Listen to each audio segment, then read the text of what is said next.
Bonjour Anna. Bonjour. Demain, Bonjour à ce tous, sera bonjour. aussi l'ouverture du festival BD d'Angoulême. Oui. Et vous allez nous parler de Lou, L-O-U. Oui, LOU, merveille, petite merveille, cette héroïne. Alors, Angoulême, ça nous avait manqué, surtout pour tous ces auteurs qui ont des métiers très solitaires. Ils sont très heureux de se retrouver pour ce 49e festival. Ça célèbre la BD du monde entier, donc comme à son habitude, 3 affiches, regardez. Vous avez Chris Ware, icône absolue du genre, Fanny Michaelis, elle est française au milieu, et à droite, Jun Mayuzuki, qui est donc japonaise comme son nom Il y a l'indique. toujours 3 affiches à Angoulême. Toujours 3 affiches, D'accord. parce que tous les styles graphiques existent, un univers tellement riche qu'une affiche suffirait pas. Je voudrais vous présenter, si vous ne le connaissez pas, Julien Nil. On est allé le voir dans son atelier à Aix-en-Provence. Et lui, il a un attachement tout particulier. En tout cas, son public l'aime tout particulièrement parce que son personnage, la petite Lou, a grandi en même temps que son public. 8 premiers albums qui lui ont fait traverser l'enfance Raphaël Épris, il a mis ses lunettes. hein. et Il a l'adolescence, pas à voir, ouais. hein. On est prêt, Attention. on va y aller. Et une nouvelle série quand même qui s'appelle Lou Sonata. Elle rentre dans l'âge adulte. On vous emmène à Aix-en-Provence. Allons-y. C'est vous, les cigales, quoi.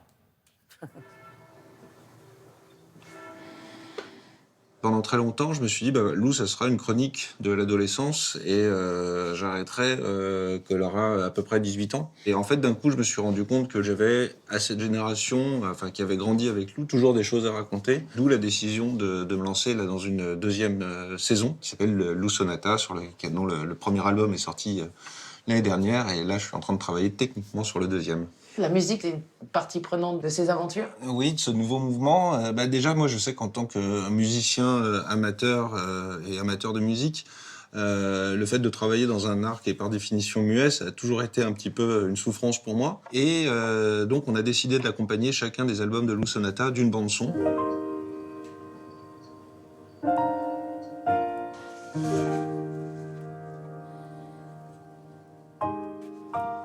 Chaque album, c'est un nouveau défi, c'est une nouvelle documentation. C'est-à-dire que je passe beaucoup de temps à lire des livres, à aller en fouiner, à me nourrir de plein de choses. Et puis ensuite, à remplir des carnets avec des idées, des recherches sur tel ou tel thème.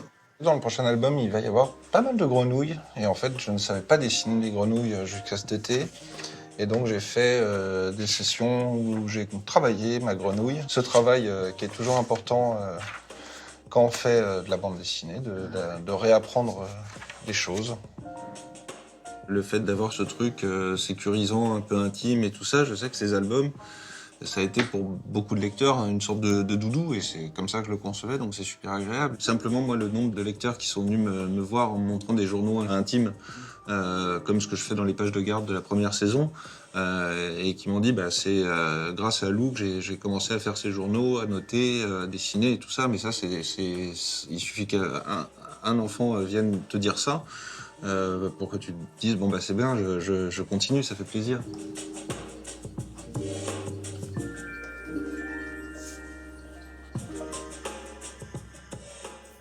Voilà, il est en train de préparer des petits originaux dont vous pourrez faire l'acquisition à Angoulême. C'est jusqu'au 20, ne ratez pas les expos géniales. Il y en a une sur Goscinny, il y en a une sur Chris Ware, dont Riyad Satouf est le plus grand fan, je dis ça, je dis rien.